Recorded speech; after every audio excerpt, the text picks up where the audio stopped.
It's a prospect edition of the show today as we are joined by Lindsey Crosby from the Locked On MLB podcast, Prospects Podcast.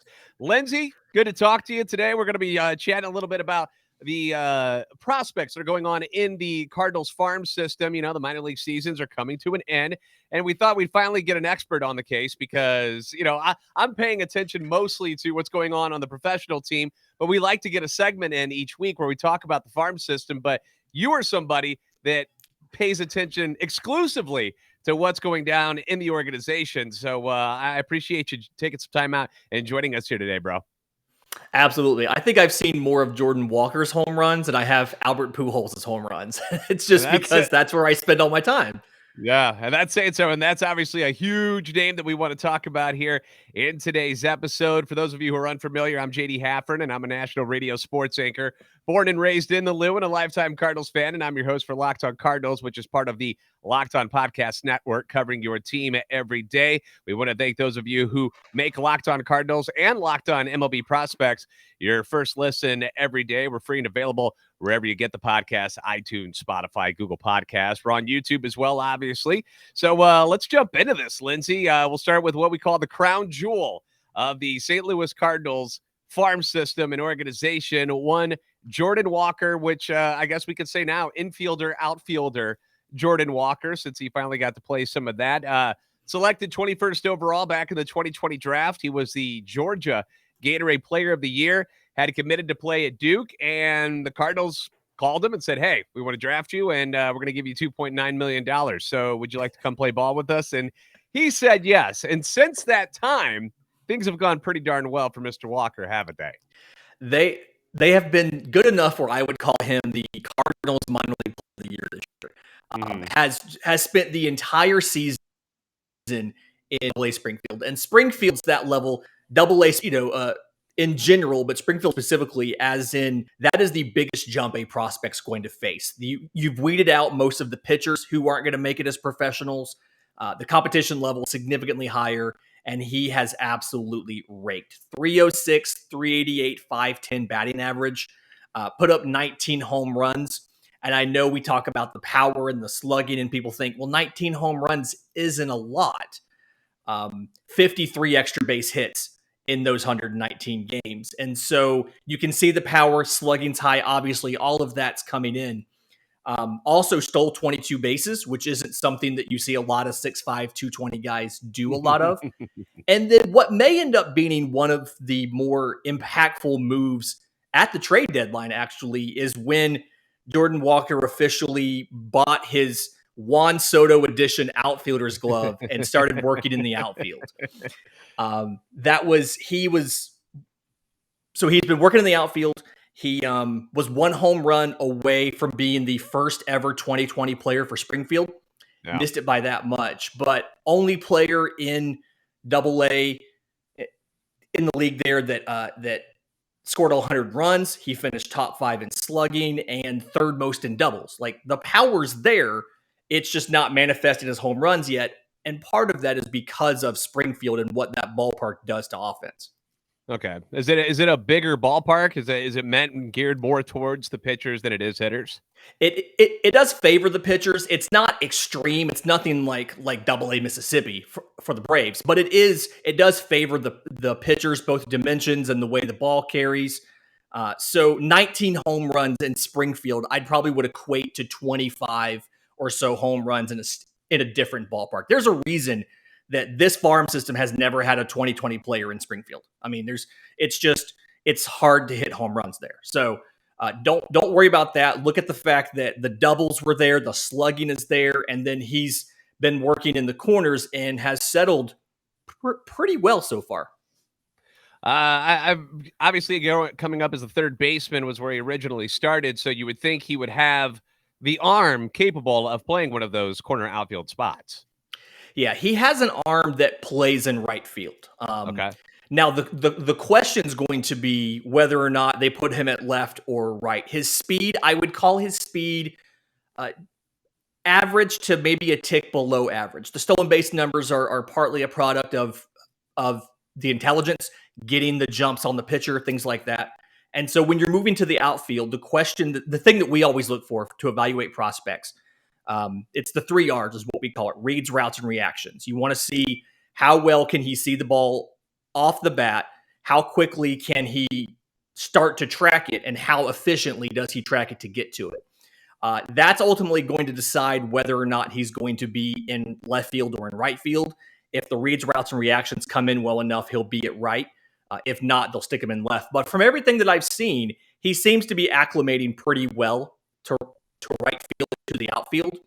And so having watched some film of him from September playing the outfield, I think you may see him in St. Louis by the second half of next year, which feels odd to say about a 20-year-old, but Right. I think there's a very real possibility. Yeah, his bat has been good enough where he's shown that he might have the maturity to make a jump like that from AAA to the majors next year at some point, which is something that I know a lot of fans have been looking forward to. At one point, at the beginning of this season for the Cardinals, it was the outfield that was so crowded. And then you had the trade of Harrison Bader. You've had a name, Alec Burleson, who came up from AAA this year, here at the end of the year, has struggled a little bit, but when your bat's as good as Jordan Walker's is, they're going to find a place for you on that lineup if you deserve it. Now, I do want to ask you this, too. When we mentioned that he played third base at one point, has there ever been any talk or any interest of maybe having him still play maybe some first base with his size being of what he is at 6'5" to maybe give Goldie a day off? I mean, you've seen how they've utilized Albert Pujols this year. He'll be gone next year. They could use another right-handed DH and maybe somebody who could play some first base as well. Do you think that might be something that could also get him up to the major league level quicker? Yeah, that's something where it's going to help him as far as roster flexibility to stick, the fact that he can play first as well. It's first base isn't that dominion of a position. And so most professional outfielders, if you give them enough reps, they're going to be passable there. But Walker, from what I've seen, has looked pretty decent at first. I think he's only played, I want to say, this year he hasn't played it in a game, but they've done pregame warmups, they've done practice over there, he did some in spring training. I think he would be perfectly fine to it. Most third basemen can play first, Right. and so gives flexibility for DH, obviously first base, third base, as well as outfield. And when you have a roster full of a ton of outfielders who seems like they always kind of get nicked up here and there, a Dylan Carlson, a Newt Barr, things like that, as well as you have guys who are trying to get time in the outfield like a Juan Yepes, I think that having that flexibility is going to be very useful. And they're going to continue to let him play at first base some, or give him practice reps at first base as like an emergency option. He absolutely could do it in a game, I feel. Now, and you mentioned 19 home runs this year, just the age of 20. He's still growing into that body of his. I mean, let's remember, it was just 2 years ago he was a high school kid, So I would imagine, and Busch Stadium being what it is in St. Louis is also more geared towards the pitchers. So we're not expecting crazy 40, 50, 60 home run power out of him anytime soon, are we? No, I don't think it's going to be it's not going to be like incredibly quickly that we're seeing that. And part of the reason why we're going to wonder about where the power is going to end up and where it's going to be, we know it's there, but where it's going to end up is, and it's something that we say on this show a lot, your power tool is only as good as your hit tool. And so, and we've seen, and I know there's probably some people who are worried about it, 116 strikeouts this season for Jordan Walker. Now, before people freak out about it, I will point out that's 119 games. And so typically if you can get the strikeout rate to no more than once a game, for the most part, you're going to be okay. That does translate. Once you get above once a game is where it starts to worry you a little bit. And to go along with that, did have 58 walks. So has plate discipline. What I need to figure out, and I just haven't seen enough film to know this, is that something where he's getting fooled by advanced spin that he's facing in Double-A, or is that something where he can't catch up to velocity? From what I've seen, I'm inclined to think that's more of a poor swing decision, but I just don't know for a fact. I do think it's something that it's not worrying to me yet. Just under once per game isn't the end of the world. A lot of big league sluggers do that, and that is something you see in the power profile. But it's definitely going to be something to watch as he moves up to AAA next year. All right. Well, everything sounds good. Everybody's excited about Jordan Walker and his future. I always tend to tell Cardinals fans who are like, why isn't he brought up already? Just have a little patience with these guys. I mean, again, He's 20 years old. 20 years old. So we don't want to push him too far. Plus, we've got plenty of capable guys at the major league level, so there's no need to rush him just yet. We're not in a situation in St. Louis where you're trying to find people to fill certain holes. I mean, you've got a lineup now that has had a tough time finding a place for Nolan Gorman, who was just your number one prospect before he got called up and Jordan Walker took over that role. So, little patience, Cardinals fans. We want to talk before we get into, we're going to speak about more hitters, guys like Masyn Winn, who's another one of the top prospects. I know a lot of Cardinal fans have been aching for a shortstop at some point. It seems like they got a pretty good one who was also a Double-A this year. So we're going to talk about them. We're going to get into the pitchers. We'll talk about Matthew Liberatore and some other guys. So we've got all of that coming your way here in just a few moments as we do our crossover episode with Lindsey Crosby from Locked On MLB Prospects. But first, let's talk a little bit about BetOnline. BetOnline.net is your number one source for football betting info this season. You can find all of the latest player developments, team matchups, news, podcasts, and in-depth articles and analysis on every game you can find. And as always, BetOnline, it remains your continued source for all your sport wagering information with live betting and up-to-the-minute scores for every sport out there. They've got the fastest and easiest way to check in on all your favorite games and events, including Major League Baseball, MMA, boxing, even golf. Now, I'm one of those guys who enjoys watching all the football games, Lindsey, because of the fantasy implications. I'm in way too many leagues. I don't know if you get into the fantasy football that much or not, but it keeps my head on a swivel because I'm trying to watch all the games. I don't know if you go through that or not. Do you? I play fantasy football. I don't like fantasy football. It feels like it's too contingent on who's going to score and who's injured and who's healthy. But I do play fantasy football, and BetOnline's been super valuable as far as knowing who's expected to win this game, who's going to do better or worse, and how many points are going to be scored so I can try to set my lineups correctly. Yeah, well, we've got a pretty good one coming up on Thursday night. At least it should be on paper. It says it will be with the AFC East leading Miami Dolphins, surprising some people at 3-0 after beating the Bills on Sunday. They're going to be facing the reigning AFC champion Bengals, who are 1-2 after bouncing back this weekend against the Jets. So should be a good one on Thursday night. And one of the ways to make a game like that more interesting, if you don't root for one of those teams or you don't have fantasy players in there, is to put a wager on there, have a little fun with it. Just head to betonline.net, or you can use your mobile device to learn more, play some bets on your favorite team or teams, and have some fun Thursday night and throughout the entire NFL season. BetOnline, where the game starts. Once again, we're joined by Lindsey Crosby, who is the host of Locked On MLB Prospects, and we're having a prospect show here with the minor league seasons coming to an end. Playoffs are starting for the major league teams, and we've had a few of the guys that were down in the minors this year who have been called up due to injuries. We talked about that in the first segment.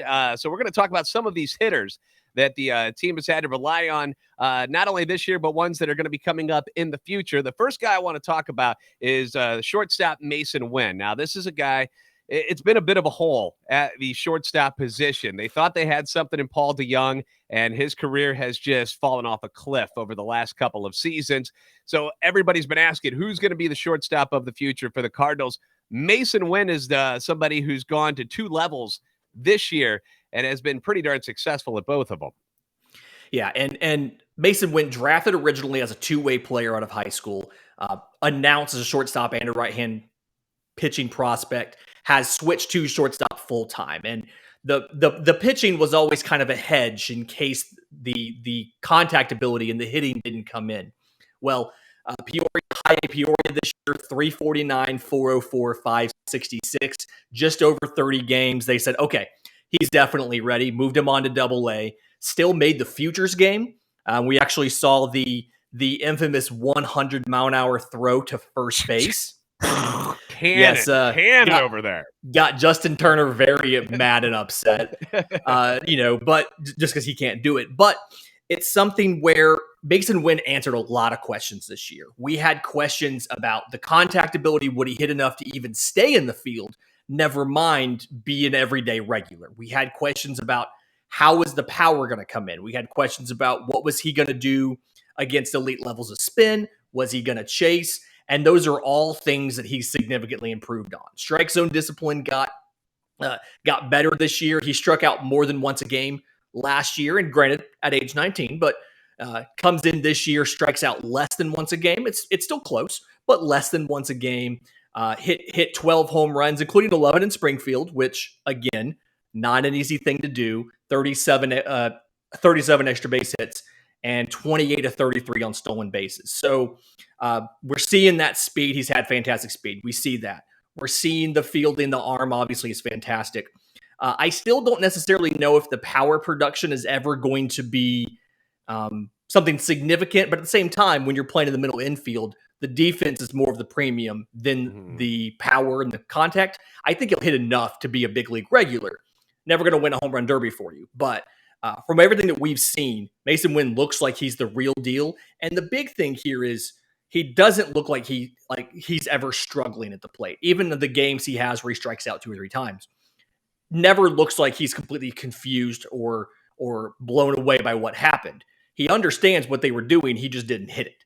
And that's one of those things that doesn't really show up on a stat sheet. But when you watch a guy develop and you remember he's 20 years old and his first taste of Double-A, seeing a guy have a reaction like that, it's like, okay, that's what they did. I'm going to come back and I'm going to fix it. Next time, I'm not going to attack that slider down and away on 2-2. That makes you feel good about projecting a prospect out into the future. Yeah, one of the things that I enjoyed about him, first, I was taken back by the amount of power that he did have at Double-A this year. I didn't see that coming at all, but I think the speed aspect is something that Cardinal fans have grown accustomed to. Obviously in the 80s, they had all that speed. And then most recently, when you had guys like Tyler O'Neill, Tommy Edman, Harrison Bader, you had all these guys just flying around the bases, and Wynn's got really good speed. Now, would you call it elite level speed where he's going to be somebody like a Tommy Edman who's going to steal between 25 and 30 bags at the major league level someday? If I had to put a number on it, I'd probably give it a 70 grade. So we're looking at plus, okay, but maybe not an 80 grade, which is as fast as possible. I mean, you have 1 or 2 80 grades in baseball at any given time for each tool. I will say his arm is an 80 grade. I do think he has probably the strongest infield arm, one of the strongest I've ever seen. Speed-wise, plus speed, I'd put him up there near where some of those guys are, but wouldn't necessarily call it elite. But double plus is still nothing to sneeze at. It's still 2 standard deviations better than average. All right. Well, if you had to put a time frame, if he were to continue the way he did this year, Masyn Winn, do you think he's up at the major league level in 2 years, 3 years? What would be, just a guesstimation in your opinion? I could see, providing, health works out for everybody involved, both guys at the big league level and him. I could see him as somebody who got a late season call up next year and then competes for the job out of spring training in 24. That's kind of the ideal timeline for me. I like seeing the teams that have brought a prospect up late in the year for 3 weeks or for a month of a taste to kind of gauge if the guy's ready for the level or not. That's where I see a Masyn Winn, as provided the offensive gains that we saw this year stick in AAA next year. You're looking at him called up late in the year if you need depth on the bench or injury, and if not, competing for the job in 24 out of spring training. Okay. 2 names that I want to bring up here to you because they've got kind of a similar style, if you will, at the plate. One of them was a prospect that we kind of heard about in Joshua Baez. A lot of power, right-hander. And then out of nowhere this year, Moises Gomez kind of took the minor league system by storm and has been the most recent talk of the minor leagues for the Cardinals because of the home runs that he's hit. Set a record this year already for the most home runs at the minor league level for any Cardinals prospect. And he's somebody that they were able to get from Tampa Bay who, I guess, gave up on him because all we saw was that he got cut and then the Cardinals were able to sign him before the season. And all he's done is hit since then. He does strike out a lot, and that's something that Baez does as well. But what can you tell us about Moises Gomez and Joshua Baez? So Moises Gomez every system has those guys with massive amounts of power, but again, your power tool is only as good as your hit tool. And what led Gomez to get released by Tampa Bay was in Double-A Montgomery last year, 76 games, 171, 256, 309 slash line, 8 home runs. High strikeout guy, yeah, but there's a trade-off that every team is willing to make. A guy who strikes out, 1/4 of the time or more, they'll make a trade-off if the guy has the potential to hit a ton of home runs. He struck out 115 times in 76 games last year, hit 8 home runs. So obviously, you're not, you're doing the bad thing. You're not giving them the good thing to counterbalance it. They went ahead and cut bait.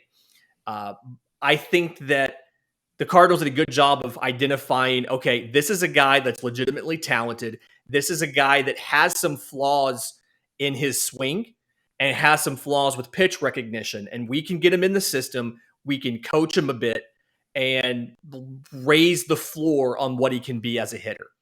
And so that's what we see now behind Moises Gomez. And Joshua Baez right now is what Moises Gomez was in 2018, 2019. Like, this is the same type of player.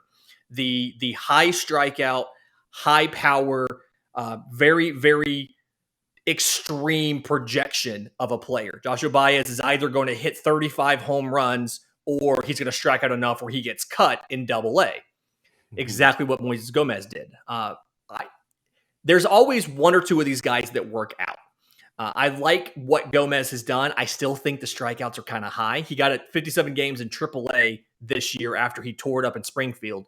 267, 339, 539 with 80 strikeouts in 57 games. So strikeouts are still a little high, but he's making enough contact where the power is showing up. And so I think there's a trade-off that you can still make there and a little more refinement to that. And it may get to the point where it's actually useful in games and you can see him get a chance at the big league level. All right, and you talking about Joshua Baez, some people who may not be familiar, he started the season with an injury, which is why he didn't play as much, but he's at A-ball, and from everything I saw, he's got the tools, a lot of good velo coming off the bat. I mean, when he hits that sucker hard, and so he's somebody that I just want Cardinal fans to keep an eye on because he's got some skills that might be useful down the road. Now, as far as the Moises Gomez thing goes, they have to add him, I believe, to the 40-man roster within 5 days after the World Series, or else he gets to be a free agent again. The last thing I had read is President of Baseball Operations John Mozeliak was like, we got to figure something out because somebody who hits almost 40 home runs in the minor leagues, you usually got to find a spot on the roster for him. But that decision is something that'll be made after the World Series is concluded. So just a little update on what's going on with Gomez. It's not somebody that you plan on seeing up on the team at this point of the season, but maybe something in spring training to keep an eye on, right? Yeah. He was unprotected in 19 and 20, didn't get picked either time. Definitely would get picked if unprotected this time. And so somebody you have to add to the roster. And then real quick to go back for a second on Baez, the thing I want to tell people to keep in mind too, he's played a lot of center field. Expect him to move to a corner, but he's going to move to right. He's got a fantastic arm. I'd give it a 70 grade. When he was a pitcher in high school, because most good players pitched in high school, he hit 98 from the mound.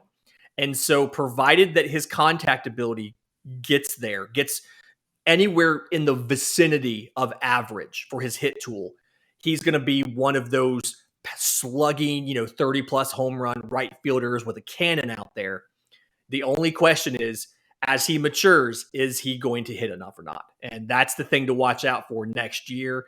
Like you said, he'll start back over in low A because of the injury that he only got 32 games this year.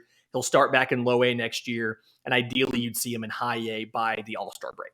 Yeah, and again, he's 19 years old, so we're not talking about guys who are 24, 25, that it's one of those where either go now or get off the pot type of situations. Gomez a little bit older at 24, I believe, but still, obviously, we just mentioned you're gonna have to make a decision on him coming up here when the offseason begins.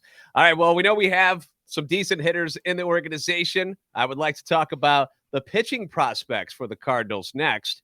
The ones that stand out to me off the top of my head, obviously, Matthew Liberatore is a big name that the Cardinals were able to acquire in a trade that people are still like What are we doing? They lost Randy Arozarena in that particular deal, and they see how good he's been at the major league level. He sets records when he goes into the playoffs. And then this year he had another fantastic season.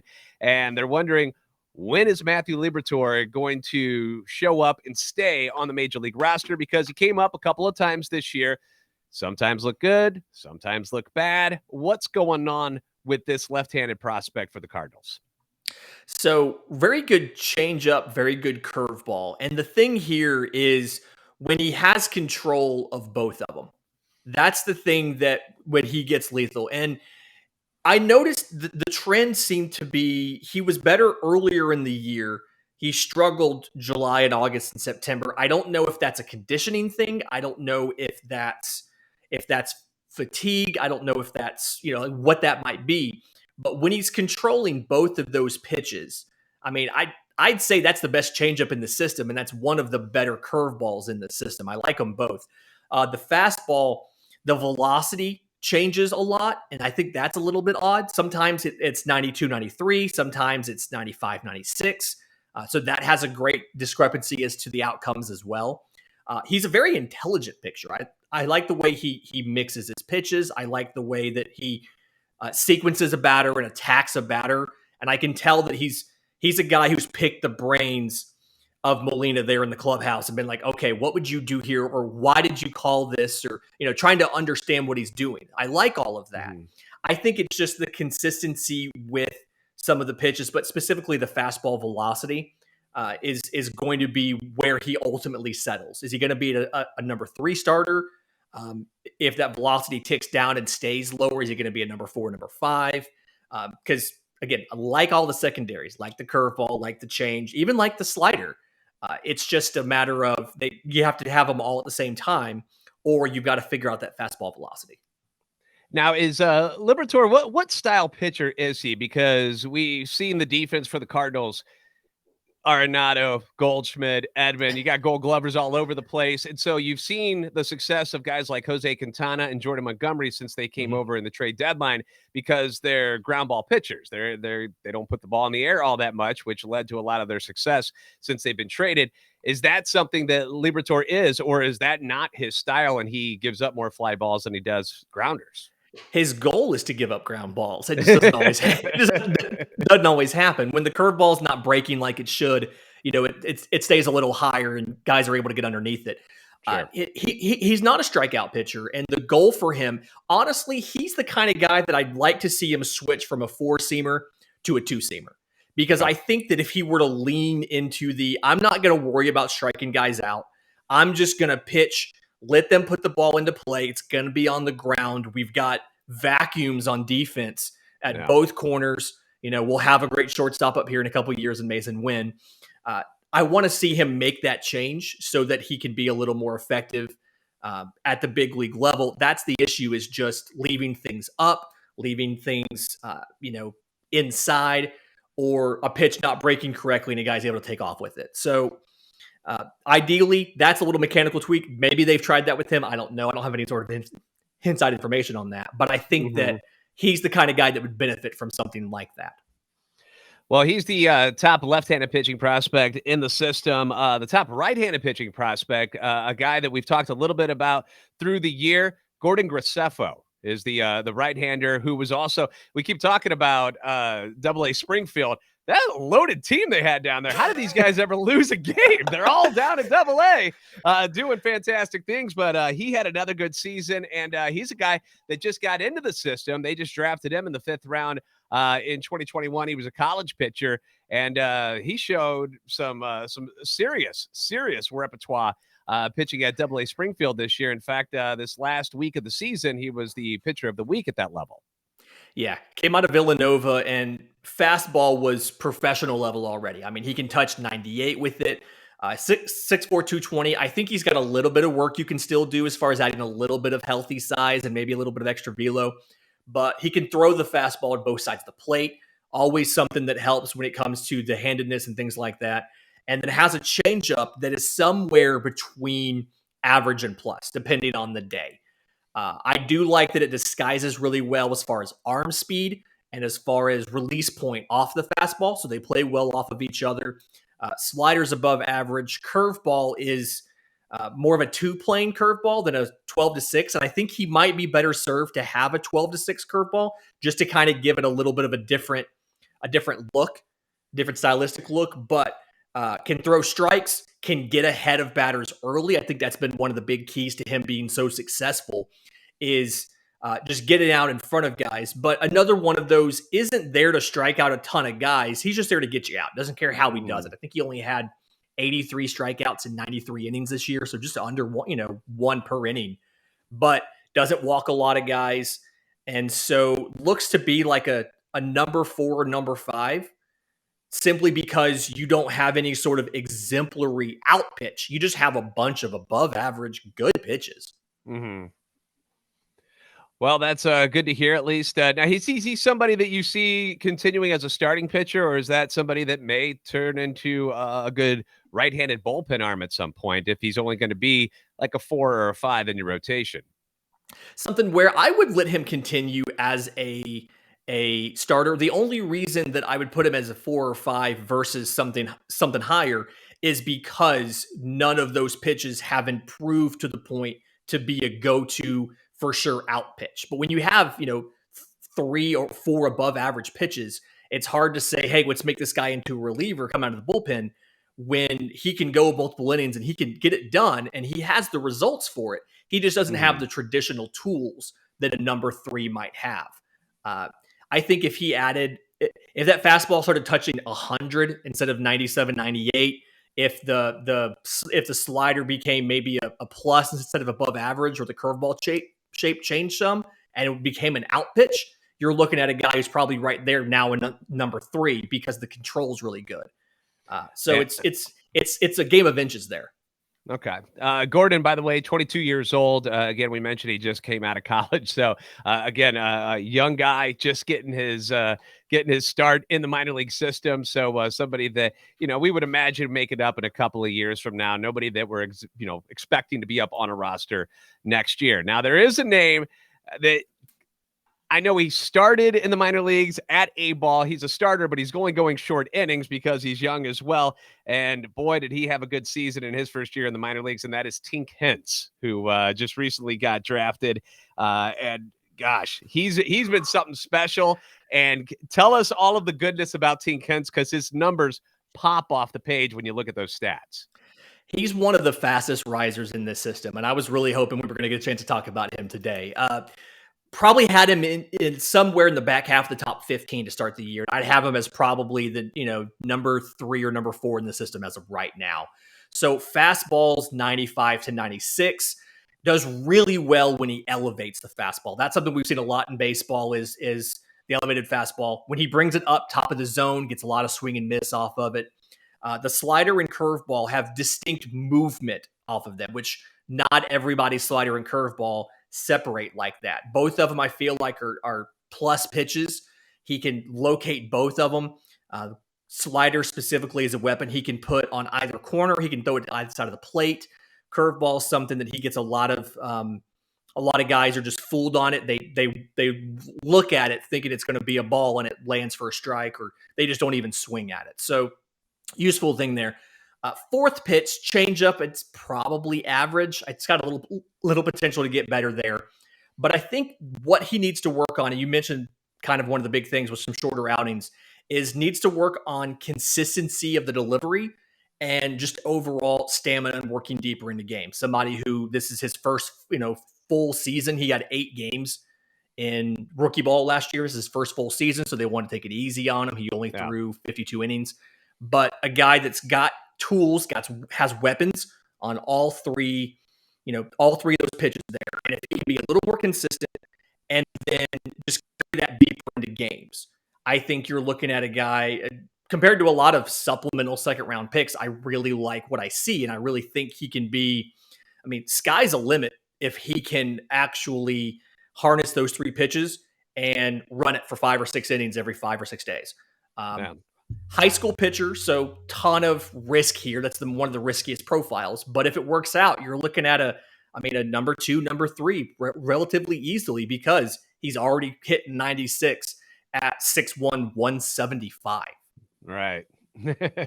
Well, we look for some big things out of Tink Hence hopefully one day. Again, another one of these young Cardinals players that just recently they've drafted so well where you're seeing these guys are all 20, 21, 22 years old, making big impacts in the organization. And that's why they're up in the top 10 of their prospects, according to the MLB pipeline. So appreciate you stopping in here today, Lindsey, and giving us some insight on all of these wonderful prospects that hopefully we'll see one day in the Cardinals uniform. None of them got traded for Soto this year, which a lot of people at first were upset about. But I think in the long run, it's going to be a good thing that you kept all of these guys because you got to build a team. It doesn't all come down to one guy because you see how Soto's doing in San Diego right now, and he's not carrying that offense. And I don't think the Cardinals are anywhere near where they are if they traded a bunch of outfielders and a bunch of these top prospects just to get one guy. So I was one of them that was glad that they bowed out of the Soto sweepstakes at the trade deadline this year. But thank you very much for stopping in here today. Once again, we want to thank you guys for making Locked On Cardinals and Locked On MLB Prospects your first listen today. Now make your second listen. The Locked On MLB podcast. MLB expert Paul Francis Sullivan brings humor, passion, and unique perspective on every team and the biggest stories around the league. Follow the #1 daily league-wide podcast, Locked On MLB, on the Odyssey app, YouTube, and wherever you get podcasts. Lindsey, where can the guys and gals find you if they want to ask you any more questions about what's going on with these Cardinals prospects or any prospects in Major League Baseball? I'm on Twitter at Crosby Baseball. The show's on Twitter at Locked On Farm. You can email us lockedonmlbprospects@gmail.com. Every single Monday is a mailbag episode solely from questions from the listeners. Whether you find us on YouTube, email, Twitter, send those in. I will get you in the next show. All right. Lindsey Crosby, everybody, thank you so much for being a part of our podcast here today. You guys are the best fans in baseball for a reason. We'll see you next time right here on Locked On Cardinals.